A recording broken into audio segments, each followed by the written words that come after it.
بعد ما دفعت دم قلبي في الجواز وجبت اغلى شبكة واحسن عفش، مراتي يوم الدخلة طلعت ست مسترجلة.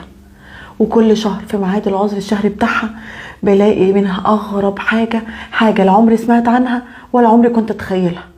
اسمعوا مشكلتي للنهاية وشوفوا مراتي بيحصل لها ايه، وقولوا لي اتصرف معاها بسرعة ازاي قبل ما اتجنن.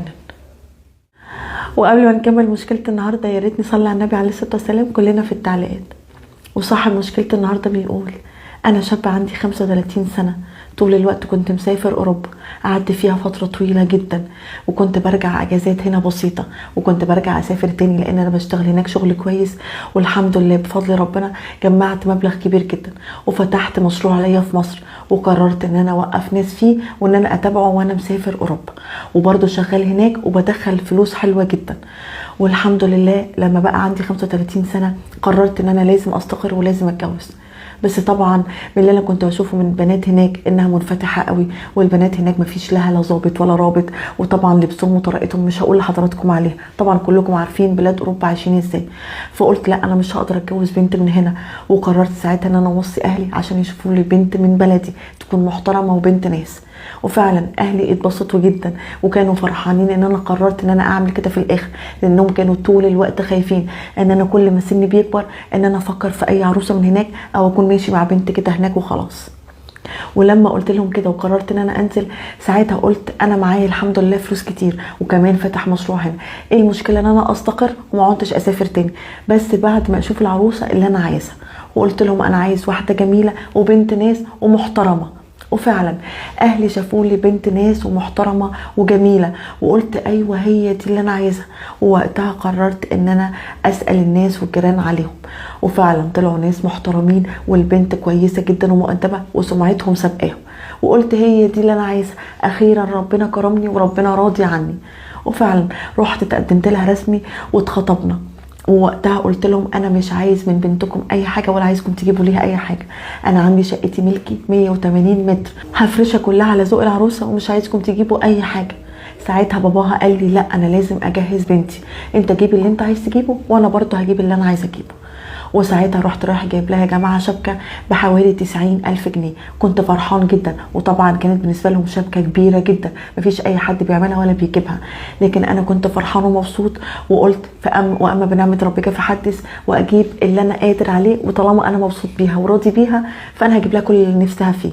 وفعلا ما حرمتهاش من اي حاجه، وكنت فرحان وعمال اجهز واجيب كل حاجه على ذوقها، واي حاجه عينيها تقع عليها كنت بجيبها.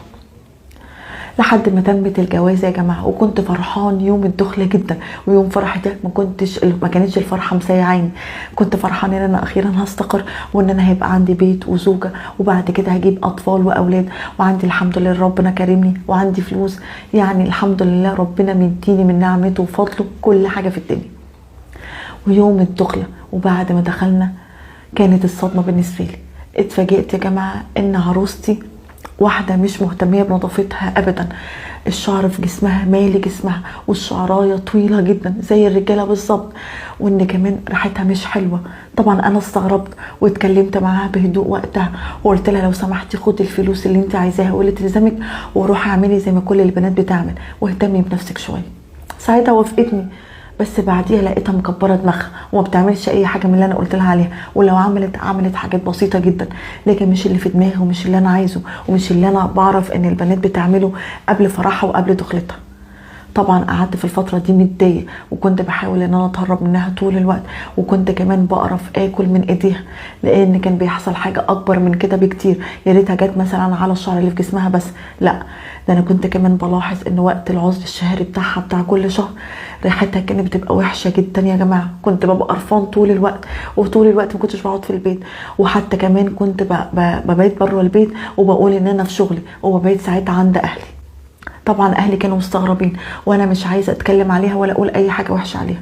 وقررت وقتها ان انا اكلمها تاني واقول لها يعني خدي بالك من نفسك شويه وحاولي ان انت تجيبي بيرفيوم. ونزلت فعلا جبت لها انا شويه حاجات لما لقيتها هي بتاخد الفلوس وما بتعملش بيها اي حاجه، لكن لقيت برضو حياتها لا حياه المنتونيتي ما بتعملش اي حاجه ولا بتتغير.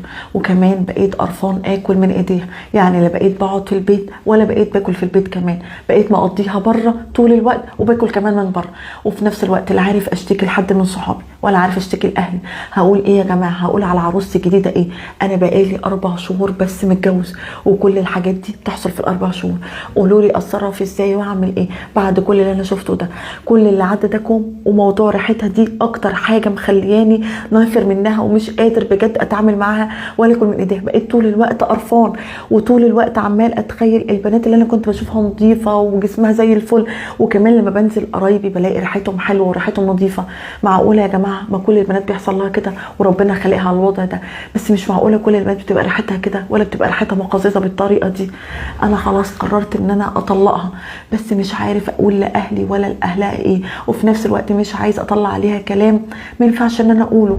انا متعود ان انا حافظ ان انا ابقى راجل في بيتي، انا اتعلمت من ابويا كده مفيش سر يطلع بره، وافضل محافظ على مراتي. بس بجد كل اللي هي بتعمله خارج عن الحدود، واتكلمت معاها مره واثنين وثلاثه ومفيش فايده. بالله عليكم قولوا لي اتصرف معاها ازاي؟ قولوا لي يا جماعه تفسير اللي انا بشوفه ده، هل ده طبيعي؟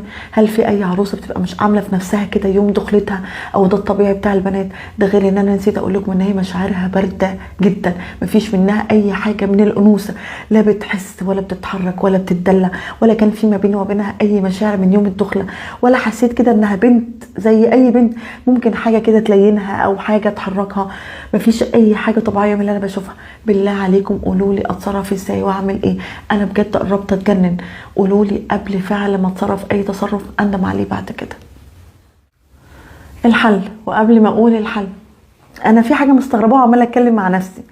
يعني لو انت كلامك ده حقيقي وحاصل، طب انت فتره الخطوبه، انت بتقولي فتره الخطوبه ما كانتش طويله، ماشي، ده حتى لو اسبوع لو اسبوعين، يعني لو في بتبقى بوادر باينه ان البنت دي مش نظيفه، يعني في مثلا شعر في اماكن تانية، ايديها مش باين منها حاجه، وشها في حاجه اكيد بتبين حاجه زي كده لو هي فعلا زي ما انت ما بتقول كده. طيب لو الريحه اللي انت شميتها دي، طب ما بانش برضو اي ريحه منها، او لقيت ريحتها مش كويسه فتره الخطوبه، فانا هتجنن. انا بفكر معاك، يعني انا مش فاهمه. المفروض ان بنت زي دي لو انت بوصفها زي بالوصف ده هتبقى برضو باينه من ايام الخطوبه. طب ولو فرضا قلت لي، لو انت هترد عليا وتقول لي لا كان في كده بس انا قلت انها بنت وخلاص فتره الفرح قربت واكيد هتجهز نفسها قبل الفرح، ماشي، ده وارد صح وبيحصل وكلنا بيمر علينا الموضوع ده صح، وبنبقى مستنيين الفرح او كده، والبنت مستنيه تبقى ايه يعني حاجه كده منوره في فرح.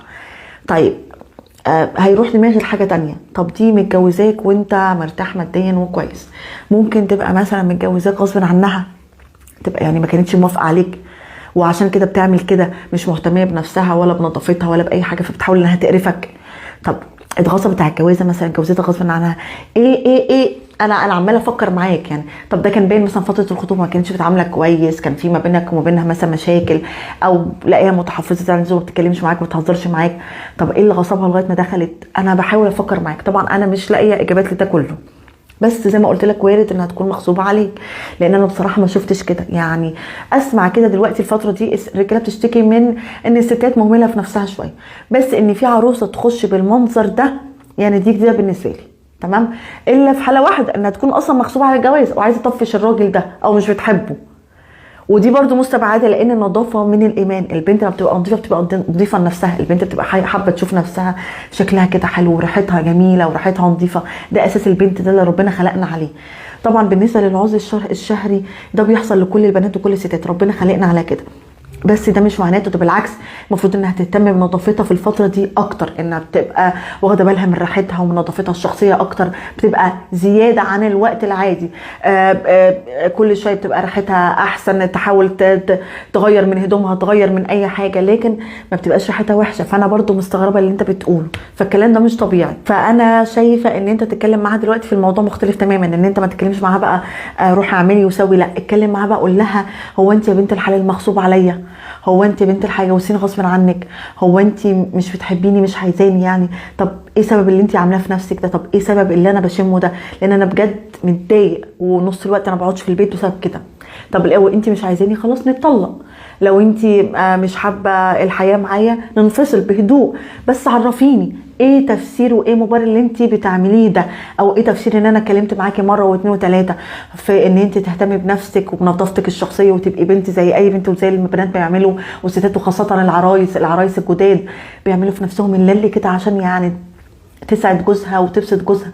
لكن انا بجد اول مره اشوف حاجه زي كده. فلو انت مش عاجبك الحياه معايا ومتجوزاني غصب عنك